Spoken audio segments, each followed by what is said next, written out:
como bastante seria. Si bien es cierto, nosotros acá en nuestro país estamos hablando de cambiar la constitución, ¿no es cierto? Es un tema y Que es de una paso realidad. te digo que no es la prioridad uno. La prioridad uno son las demandas que hoy día la ciudadanía Por supuesto, está solicitando estamos todos de y acuerdo. que no van directamente con con la Constitución o sin la Constitución. No, por supuesto, estamos totalmente de acuerdo. Pero ¿a dónde quiero llegar yo con esto, Carlos? En el sentido de que, si bien es cierto, somos un país legalista, o sea, siempre todos nos basamos, sí, tengo la facultad, la ley dice tal cosa, etcétera.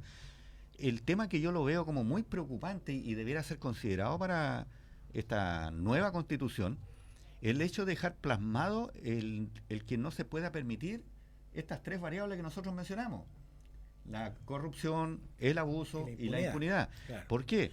Porque, por ejemplo, te recuerda, y lo voy a recordar de nuevo acá para nuestros auditores, el artículo 19 de la Constitución vigente en este minuto dice lo siguiente en el numeral 8.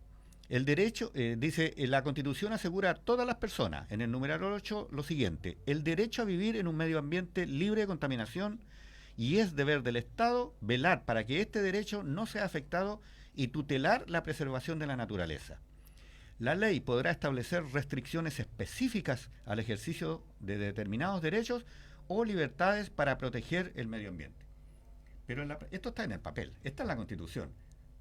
Veámoslo ahora en la práctica. No se da, pues. No se da, pues. Tenemos, ya lo dijimos en su oportunidad, tenemos hasta zonas de sacrificio, o sea, es decir, ya hemos Exacto. llegado hasta ese punto.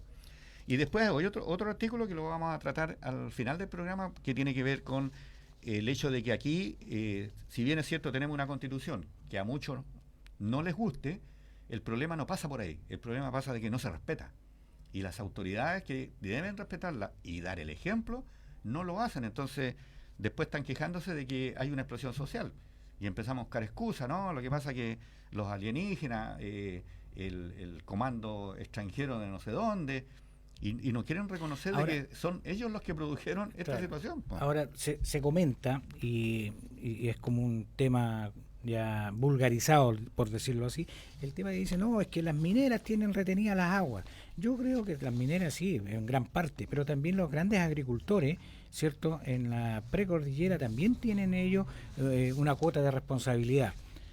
¿Por qué? Porque se ha visto en la televisión, se ha visto en los documentales, que hay un vergel de X cantidades de hectáreas verde. Claro, Y al lado, estamos hablando de un deslinde por cerco natural, está seco. exactamente. Entonces, ¿qué pasa? ¿De dónde? ¿Cómo yo riego esto que está verde y lo de al lado, por qué no? Entonces, eso es lo que yo apunto, la mala distribución, ¿cierto?, de los recursos en manos de los particulares. De todas maneras. Bueno, Carlos, es un tema difícil de separar, de acuerdo a nuestro programa, que queremos dedicarle mitad y Es mitad de que tiempo. van, como lo dijimos Y al principio de nuestro van, programa, van de la mano, van digamos. de la mano. Claro, pero yo quiero también tocar algo y que tiene que ver con este afán de justificar cosas que realmente no son las correctas. Existe una especie de psicosis colectiva respecto al cambio climático. Entonces a mí me preocupa que, si bien es cierto, existen esos parámetros, o sea, es decir, hay una realidad, nosotros la estamos viviendo, todo lo simplifican en el sentido de que el famoso dióxido de carbono está abundante en la Atmósfera. atmósfera, y ese es el causante de todo el cambio climático, porque tenemos aumento de la temperatura, etcétera. No es tan sencillo, si ese es el problema. Entonces, ¿qué es lo que ocurre? Que yo veo con preocupación de que los medios de comunicación difunden, incluso autoridades que no se manejan en el tema, pero sí repiten como un lorito, situaciones que después todo el mundo, en forma colectiva: cambio climático. No, lo que pasa es que en Chile tenemos problemas por cambio climático. Yo estoy seguro de que alguien dirá: la explosión social debe ser un efecto del cambio climático. ¿Afectará en la mente de las personas? Capaz, Bueno, yo no creo creo. que digamos, la crisis sí afecta, Sí, por ¿ya? supuesto. Bueno, la Pero crisis, claro. netamente un cambio climático altera algunos ánimos, pero preocupa más que Claro. nada. ¿Por qué te digo esto, Carlos? Porque a cualquier efecto que se tome, ya lo están asociando a un cambio climático, y me preocupa el hecho que aparezca como una psicosis colectiva. El otro día escuchaba, la semana pasada, me parece, meteorología, mal dicho por los medios de comunicación, porque es como que uno dijera: medicina va a hacer tal cosa. No, pues uno habla o a un médico o a una autoridad o qué Así sé yo. es, claro. Pero así se expresan, cuando debieran decir: la Dirección Meteorológica de Chile está, digamos, anunciando de que vamos a tener altas temperaturas y se están tomando medidas de precaución con una alerta amarilla, en circunstancias que esas temperaturas que yo escucho se han dado toda la vida, a veces en mayor grado, a veces en menor grado. Y ahí es donde yo quiero apuntar. En climatología existe un concepto que se llama variabilidad climática. Eso es porque, ya lo expliqué, pero lo quiero retomar. Eso significa de que lo que nosotros tenemos como clima es un promedio de las condiciones, un promedio en temperatura, un promedio de las precipitaciones, son un promedio en periodos largos, digamos.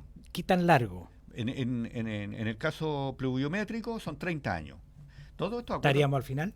Sí, estamos casi al final ya. Me parece que el 2020 se cumple. Todo está al final, ¿te fijas? Sí, todo está cambiando. Todo está cambiando. Bueno, estos son acuerdos internacionales. También yo les quiero recordar a nuestros auditores que Chile forma parte de la Organización Meteorológica Mundial, que a su vez depende de la ONU, ¿no es cierto? Y esta Organización Meteorológica Mundial es la que da las pautas, la que establece las reglas, etcétera, etcétera. Entonces, la meteorología, si bien es cierto es local, está sujeta a acuerdos y a reglamentos internacionales. Por eso, cuando a mí me ha tocado defender a las comunidades respecto a estos proyectos invasivos como las termoeléctricas, me ha resultado bastante sencillo echarle abajo el avión porque ellos creen de que no, yo puse un termómetro ahí, pues medí y saqué, claro. Y después muestran un papel y se lo presentan a la autoridad ambiental. Que no es erudita en el tema también. Como no lo es, entonces dice, oye, no, pero si aquí ellos mandaron una estadística de temperatura. La pregunta del millón, ¿y bajo qué condiciones midieron esa temperatura? Porque si no la hicieron bajo las reglas internacionales, no tiene ningún valor. Pero mira, efectivamente, la parte técnica la dominas bien tú, pero el común de las personas que a mí me preguntan, de repente, ¿qué pasa con el programa que no hablan del medio ambiente?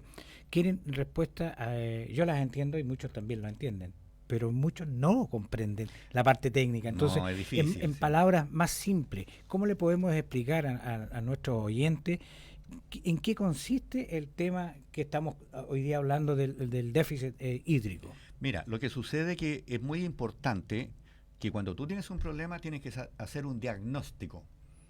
Y ese diagnóstico tiene que arrojar dónde se está produciendo el problema, porque desde ahí podemos construir las soluciones. Por eso yo al comienzo estaba diciendo que me preocupa cuando estamos metiendo todo al mismo saco con el concepto del cambio climático. Porque uno empieza a escuchar cosas como, mire, el tema del plástico, ¿te fijas? El plástico en el mar, el tema de la basura, que no la sabemos manejar, y empezamos a meter en el mismo saco todo. Entonces no estamos solucionando nada. Pues si tú te fijas, hemos hablado mucho, pero no hemos solucionado nada. Como gran cosa, por ejemplo, se anunció, si no me equivoco, unos meses atrás, se eliminaron las bolsas de plástico en los supermercados. ¿Y qué pasa con las bolsas? Que yo también lo toqué ese tema, claro, en la agricultura, el plástico en la agricultura. Exacto. Entonces, si uno se fija, uno va a comprar a una ferretería un paquete de tornillos. ¿Y cómo viene ese paquete de tornillos? Dentro de una bolsita de plástico. Claro. Uno compra lo que sea y viene con una bolsita de plástico. O sea, el plástico nos ha invadido en forma, digamos, espantosa, por así decirlo. Por lo tanto, la solución que se da es tan ínfima. Hemos eliminado una bolsita y como que ya con eso estamos listos. Y ha sido un poco, lo hemos pagado todo, porque cuando vamos al supermercado nadie se acuerda ya en la bolsita, ¿cierto? Desde la casa. Yo ya tengo como 10 bolsas arriba del auto.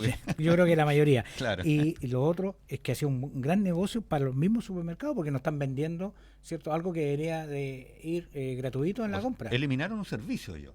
Claro, y nos están cobrando ahora por... Y lo que se eliminó fue que esa bolsita fuera de plástico. Claro. En ninguna parte dijo usted no puede dar bolsas, ningún tipo de bolsa. Claro. Pero se aprovechan, ¿ves? Se aprovecharon, exactamente. Bueno, ¿a dónde? Entonces, bueno, para no perder el foco de la conversación respecto al del tema ambiental, está en el hecho de que nosotros necesitamos hacer un diagnóstico claro y preciso.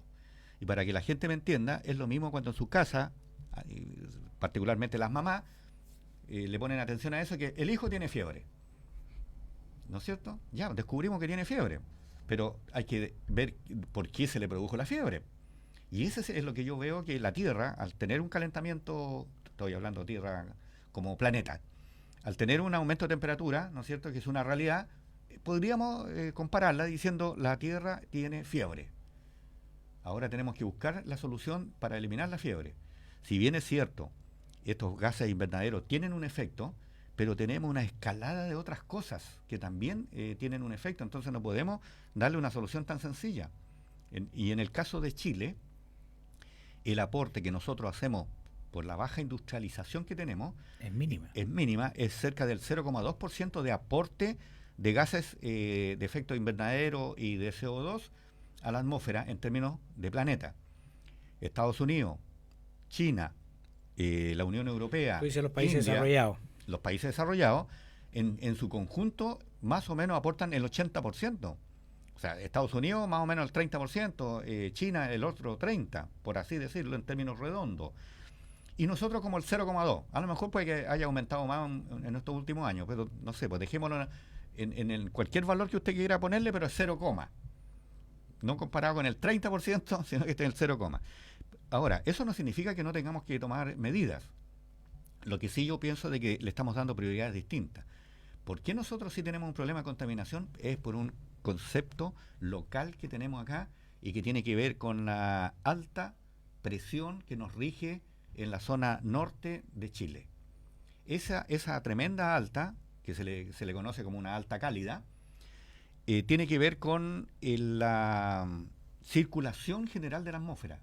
Esa alta es un cordón a través de todo el planeta. Es difícil de explicarlo sin un gráfico, digamos, pero es un cordón que viene después de la zona intertropical, ¿no es cierto?, donde al medio queda el Ecuador. Tenemos el trópico Capricornio por el hemisferio sur, el trópico de Cáncer por el hemisferio norte, que es donde se mueve el Sol, y como se mueve solamente en ese rango, tenemos, para los efectos de los que quedamos fuera de esta zona, tenemos las estaciones de invierno, otoño, etcétera. O sea, el flujo de cambio entre un invierno y un verano, porque esas son las estaciones. Claro, exacto. Lo demás que le hemos llamado, que tú lo explicaste, como primavera, como otoño, es el tiempo de transición de una zona fría a una zona más cálida, a un tiempo más cálido que verano exacto. y invierno. Pero ¿qué es lo que ocurre en la zona intertropical, desde donde se mueve el Sol? Esas estaciones casi no existen, no se diferencian mucho. O sea, es decir, en el verano pueden haber 35 grados de máxima y en el invierno 30, por decir algo. Claro. Lo estoy haciendo en forma referencial. Sí, por supuesto. Es como un amigo que me contaba una anécdota que me decía que había visitado un amigo de él en Brasil y que había ido en la época de invierno. Entonces, que el amigo le decía, no, este invierno ha estado súper frío. Le decía, imagínate, la máxima no ha pasado los 32. Y él me dijo, oye, me fui a espalda, allá en Chile tenemos 10 grados y ese es invierno, y ese es frío. Claro. Y el otro era porque no había pasado a los 32, no encontraba que estaba frío el invierno, digamos. Bueno, las temperaturas más altas en el planeta sean alrededor de 50 grados, y no es constante, fueron específicamente en un determinado tiempo nomás. Se confabulan, digamos, por así decirlo, muchos elementos que hacen de que eso llegue a esos niveles. Correcto. Por eso son esporádicos. Yo no sé si tienes algo que agregar al tema, pero en virtud del tiempo, sí, no va quedando casi nada de tiempo. Para tocarlo, algo de más de contingencia, sí, exacto.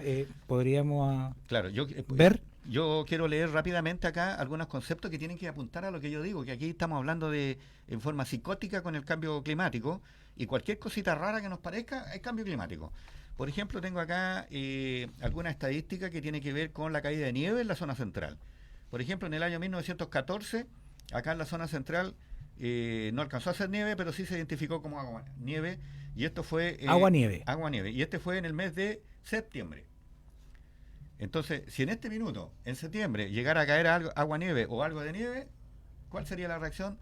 Cambio climático. Claro. No, pues si está dentro de nuestra estadística. Lo que pasa es que no ocurre todos los años. Después tenemos otros fenómenos donde sí ya tenemos derechamente caída de nieve. Es en el año 1927, también en septiembre, con caída de nieve en la zona central. Y esta es una estadística de Santiago, entre paréntesis.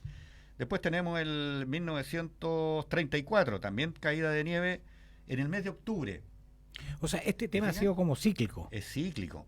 Quiero aclarar algo. Hay una controversia en que algunos no creen en los temas de sequía, por ejemplo, en la sexta región, porque dicen que es cíclico. O sea, están pensando, dicen, ya tuvimos 10 años de déficit, bueno, pero como es cíclico, seguramente los otros próximos 10 años podrían ser lluviosos. No es tan así. Si bien es cierto, son cíclicos, el problema que tenemos es que los ciclos de la naturaleza son distintos a los ciclos del ser humano. Parece que tenemos una llamada telefónica, ¿no? Ah, ya. Lo que pasa es que como estoy leyendo otra información, no me da para leer, digamos, el director nos estaba dando algunas indicaciones. Pero las podemos tomar como preguntas y después las podemos responder en el próximo programa. Lamentablemente, una vez a la semana nomás. Bueno, ¿qué es lo que ocurre? Que si cayera nieve acá en la zona central, en Santiago, en el mes de octubre, cuando ya empezamos a sentir temperaturas altas, estaríamos hablando de cambio climático. Sin embargo, está dentro de la estadística nuestra y está dentro del concepto de variabilidad climática. Por lo tanto, para hablar de cambio climático, nosotros tenemos que ser muy precisos en términos del manejo de la información, que es lo más relevante. Y en relación al tema de los ciclos que yo estaba mencionando hace un rato, eso es efectivo. Los ciclos se cumplen, pero son ciclos de la naturaleza que son distintos a los ciclos nuestros. El ciclo de la naturaleza puede durar 20 años, 30 años. O sea, es decir, en este minuto tenemos un proceso de sequía que no sabemos cuándo termina y podría terminar en 20 años más. Entonces, ahí cambiar el ciclo. Mira, te voy a interrumpir un poquito. ¿Sí? Aquí hay un oyente que nos dice, don Marcelo Palma. ¿Ya? Dice, buenas tardes. ¿De qué manera el TPP-11, cierto, puede afectar el medio ambiente si este se aprueba en Chile? Es un tema bien controvertido, ¿eh? Es súper complicado. Es súper complicado porque yo particularmente no lo manejo en términos específicos. Lo que tiene que ver es el hecho de que ese tipo de convenio, hasta donde yo lo conozco, son acuerdos internacionales donde los países se suscriben a esos acuerdos. Y ya hemos visto lo que significa un acuerdo, sobre todo con los países desarrollados. Y aquí estamos entrando ya al tema de educación cívica. El problema que partió en Ecuador partió precisamente porque el FMI, que es el Fondo Monetario Internacional, le hizo un préstamo al gobierno de Ecuador, pero le puso como requisito: restrinja todas las subvenciones que usted tenga. ¿Qué es lo que hizo el presidente? Quitó la subvención de los combustibles. Y evidentemente que se produjo el estallido social, ¿no es cierto? Como todos nosotros pudimos apreciar.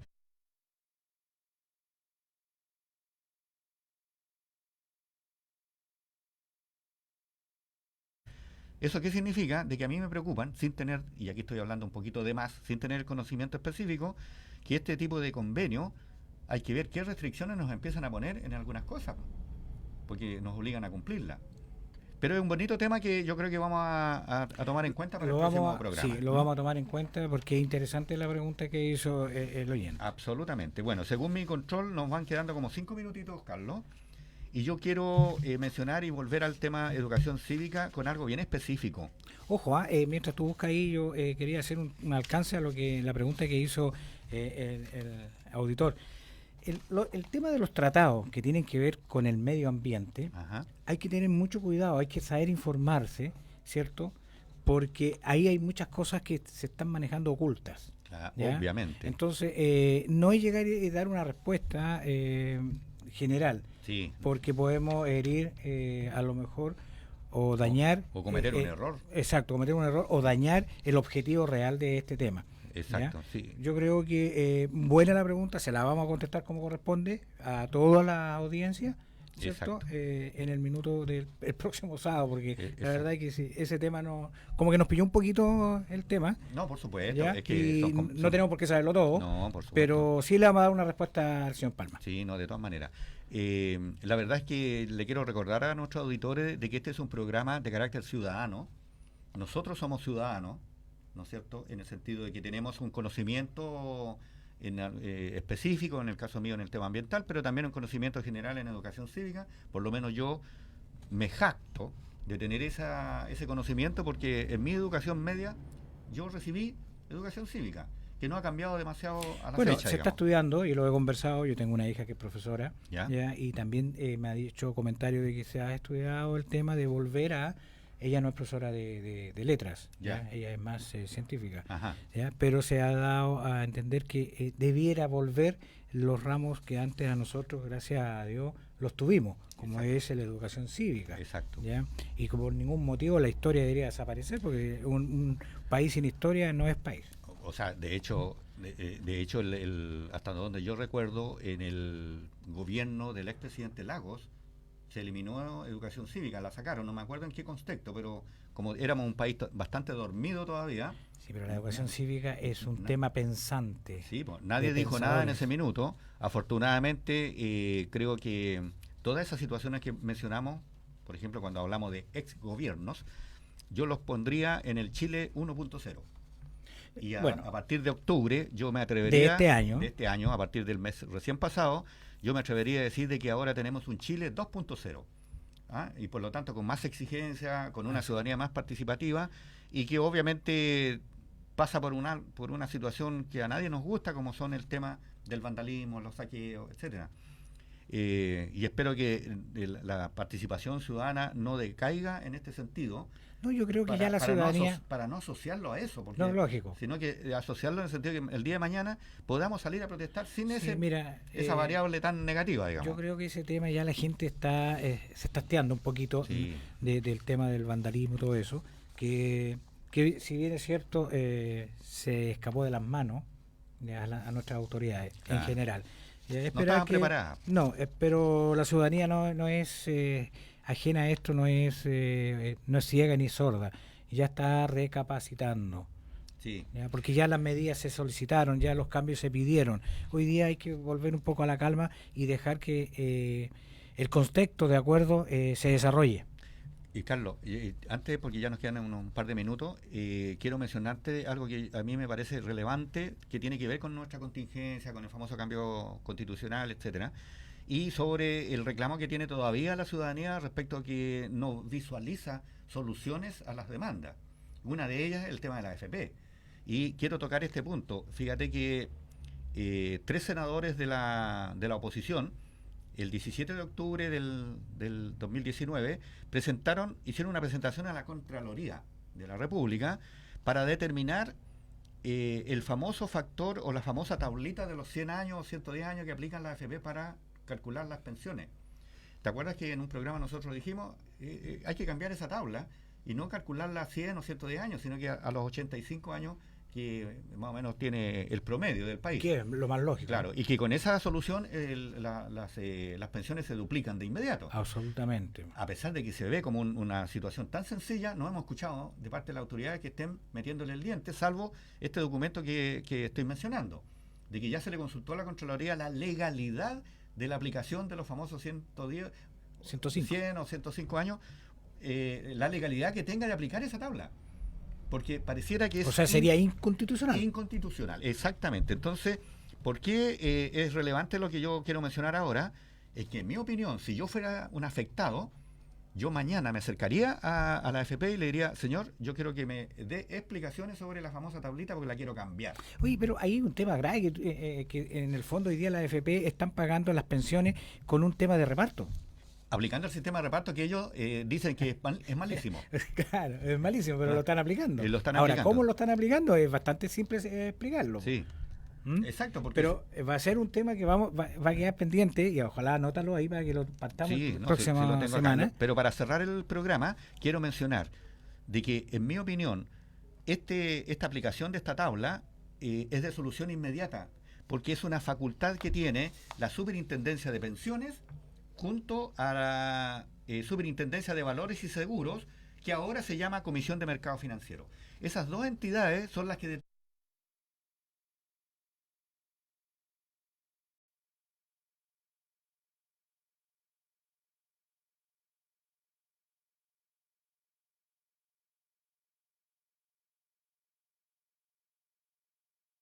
determinan esta famosa tabla de edades.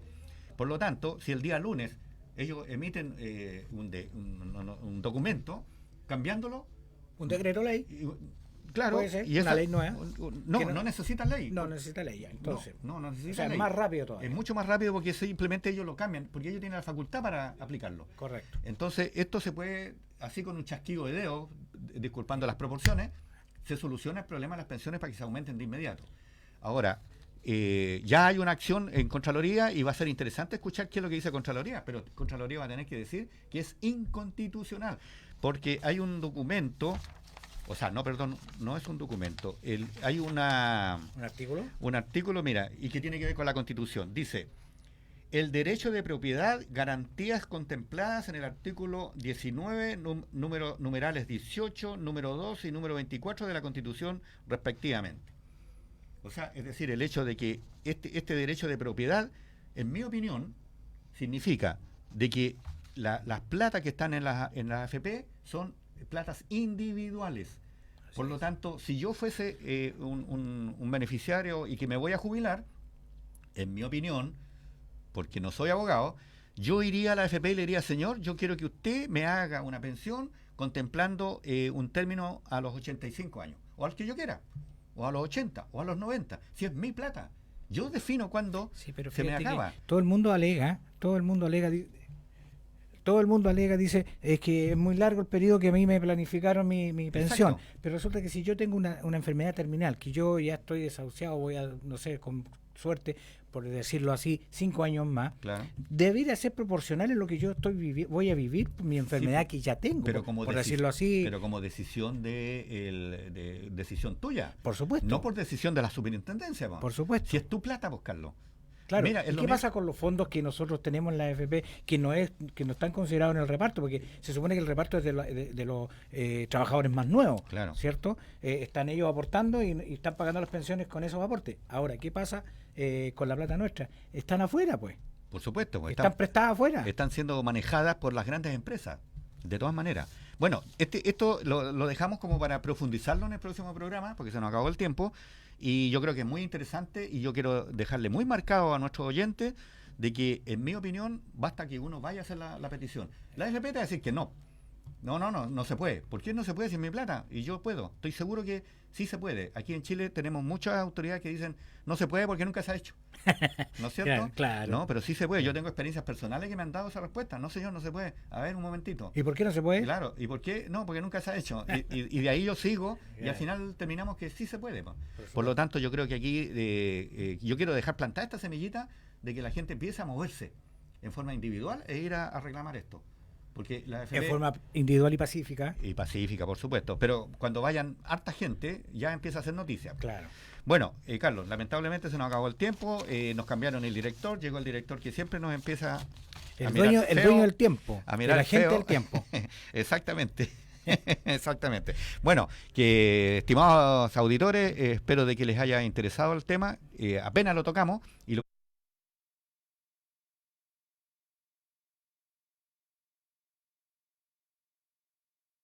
esperamos profundizar en los próximos programas.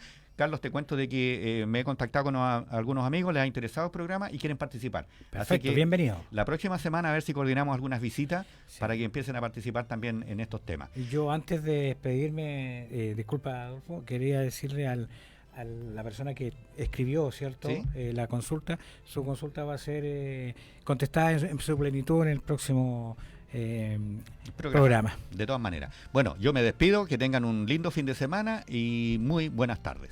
Buenas tardes.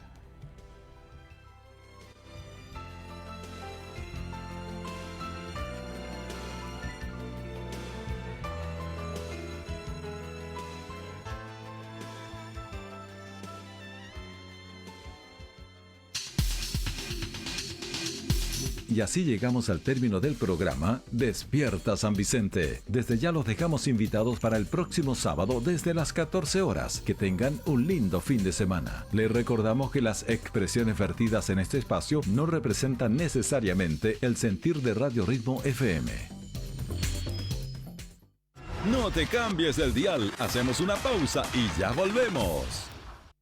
Supermercado La Fama es el que le entiende. Supermercados La Fama es el de siempre. ¿Por qué debo comprar en Supermercados La Fama? Porque siempre ha vendido barato. Porque sus ofertas son en productos que usted necesita en forma permanente. Porque en carnes, panadería, pastelería y roticería somos los mejores a precios convenientes. Porque al final del día es el supermercado de la zona donde usted encuentra lo que necesita y a precios muy económicos. Supermercado La Fama es el único con licencia para vender barato en Santa Cruz, Curicó, San Vicente, Constitución y Talcahuano. Y visita nuestra página web www.lafama.cl.